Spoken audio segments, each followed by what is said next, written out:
Welcome to ChatterBox with Bildo and Lindalyn. Your fun-sized podcast guaranteed to make you giggle.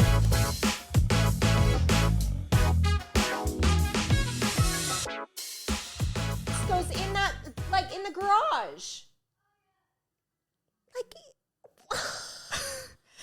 Lindsay, are you afraid of screwing your kids up?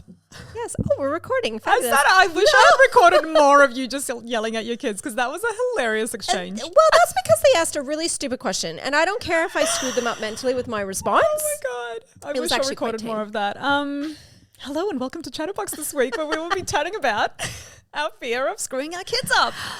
Look, I think that's such a real fear for any good parent. Oh, that's good. So I must be a good parent then. Literally, like if you actually care about your parenting, I 100%. You would worry about that. I do, and I don't know why. I know why exactly, because yesterday I said to my daughter, I don't know what happened to me and why I would open that can of worms up on myself. Yeah. But I just had this moment of like, it was just three of us girls at home and, they were showering and I'm like, okay, let's chat, I just want to find out stuff about you guys.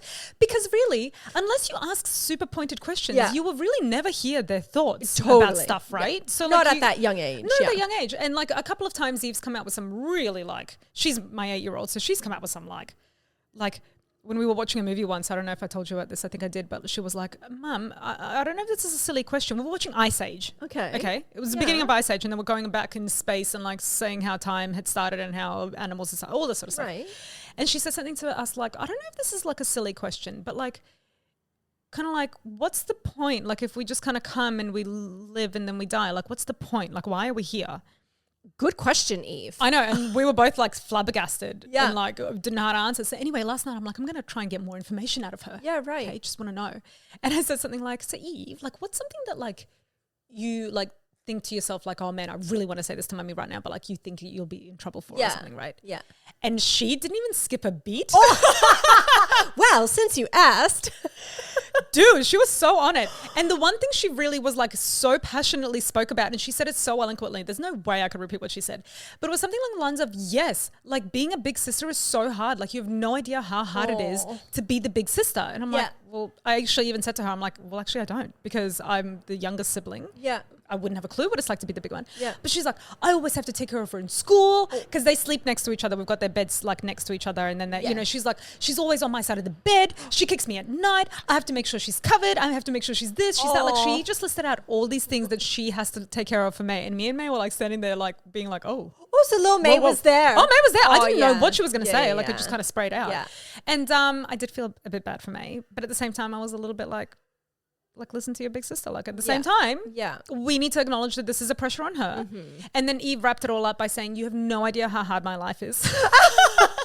Now, Eve is next level, like, I don't want to say dramatic, but she has a way with her expressions and like her words. Like she doesn't speak like a normal 8-year-old. Is she not? I don't know. No. You're right. Okay. I don't know because she's the only one I have. I don't know. Right. Yeah, right? Like I would never the only one I have. She is like, she should be in drama classes, right? Or she was. I completely agree. Right? Yes. Like she's just very theatrical. She's very theatrical. Theatrical. That's a nicer way of saying it. Yes. So I can just picture her in a very good way, like saying all this stuff to you. And you would like, were you kind of having like a little bit of a chuckle to yourself as well? Oh my God. And this is where I become a bit of a dick. Well, at first I was like, Eve, like, let's just take stock of your life. Yeah. Like, and I always remind her because I had this really, childhood, it was tragic, whatever. Yeah, of course. Right. And so I always like, babe, like I said to her, I think it's really nice that this is the hardest thing about your life because really like, running from a war. You live in a beautiful family. You live in a very privileged country. You're a fucking Queenslander. Yeah. Like, you'll be right. Yeah. But like to her, of course, like what we spoke about, I don't know if we spoke about in podcast or privately, but it's one of those things that it's like everybody's drama is their drama, right? Totally. Like everybody has their own issues. Everybody's got their own problems they're dealing with. Just because they're not my problems and I think they're tiny and minuscule doesn't mean that it's not a thing for her every day. And I was just going to say, in her 8-year-old mind, having that responsibility is a big thing. Totally. Yes, that to her in her world, it's huge. It's huge. So I guess to make sure that she's not taking those thoughts and like fucking her mentalness up, right? Yes.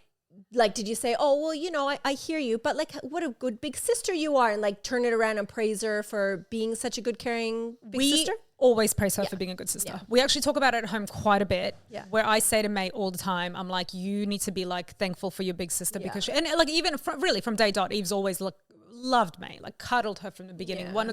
They have a really beautiful relationship where Eve was really looking forward to being a big sister, and she's an excellent big sister.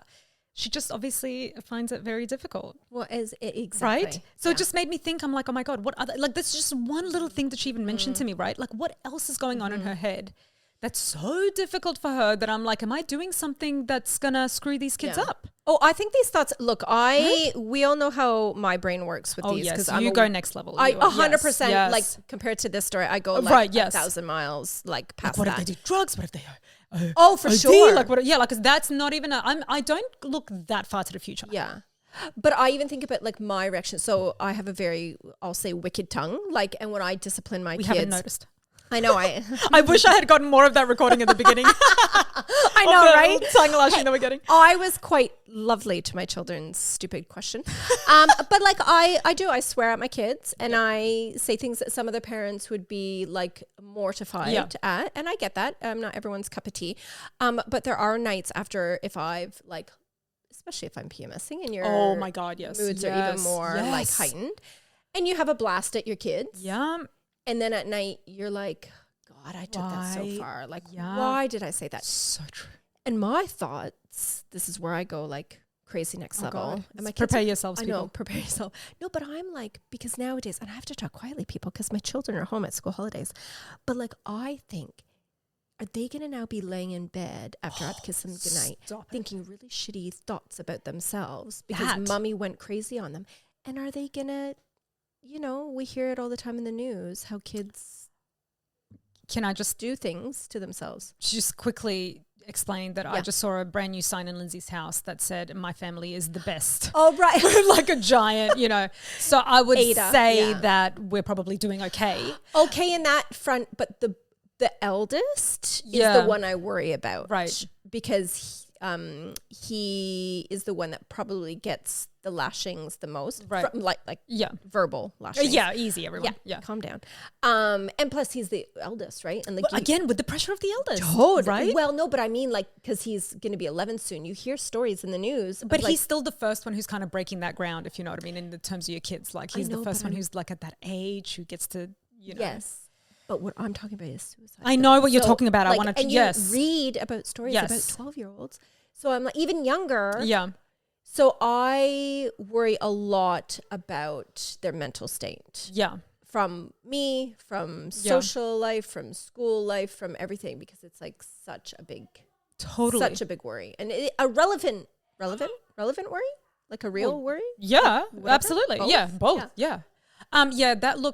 That does terrify me. I think what last night's question and like that little bit that Eve had, like funny as it is, it does highlight how little we know of what's really going on in their world. Yeah. And how little they don't know what's happening in my world. I don't know if Henry knows what's happening. You know what I mean? Like as in like, do we communicate enough with each other? I don't know. But how do we? And it's fun. Sorry, finish your thought. It's gone, long gone. It's train has left. It's funny because I think back like when I was a kid trying to think of how I saw my mum as a kid. Yeah. Because I always think like, oh God, my mum was this age when I was this age. But right. Like that's weird. Mum wasn't a person. Mum was just mum. Yes. Like mum was a person, but we didn't know them as Susan. We just knew them as mum. I remember the exact moment I realized my mum was a person. I was around 19, 20 years old. Right. And something had happened where I was like, whether I saw my mum have a drink or something, and she was just let a little loose or something.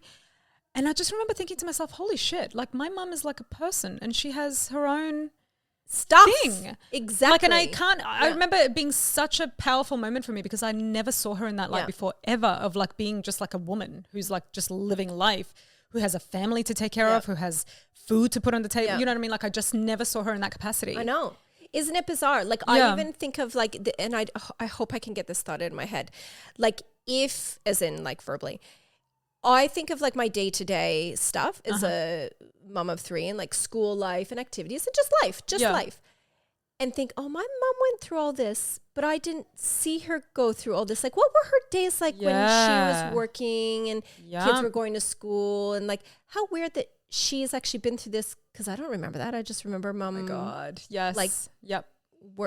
Does that make sense? It makes sense. And you know, I often say to my kids, like, I'm just a person as well, guys. Like, I actually, because of that, I reckon I'm trying to teach my kids more that, like, hey, we're all just like people living in their own thing. Like, everybody's got their own thing going on. But I don't think they can really see that. They're too young. Of course. But just before we wrap up, I do want to come back to that, what you said before, that's now going to really play in my mind probably for the rest of the night and give me really bad mum guilt. Yeah. Which is that thought of, yes, what happens to their minds when they go to bed at night? And they replay their day. And this is why I have to be really careful. May, I think, takes it on the chin more, although I do have to be careful of that because she doesn't show her emotions that much. She's probably just taking it all in anyway. She's taking it in. Of course. You know, it's probably not affecting her as dramatically as it does Eve because Eve's a bit more theatrical. But I always do focus on Eve a lot because I don't want to hurt her feelings because I know that she's the kind of kid that's going to take that on herself. Yeah. And when something happens and I go off at her, she'll come back and be like, oh, Mom, I'm sorry I did this and I'm sorry I did that. She puts it on herself much like I did. Whereas May's more like, that's not my problem. That's your problem. Yeah. She doesn't take it on as much. So I'm definitely going to go to sleep tonight. Worrying about how much I'm screwing my kids up. Right? Welcome. Welcome to my world. Oh my God. Great.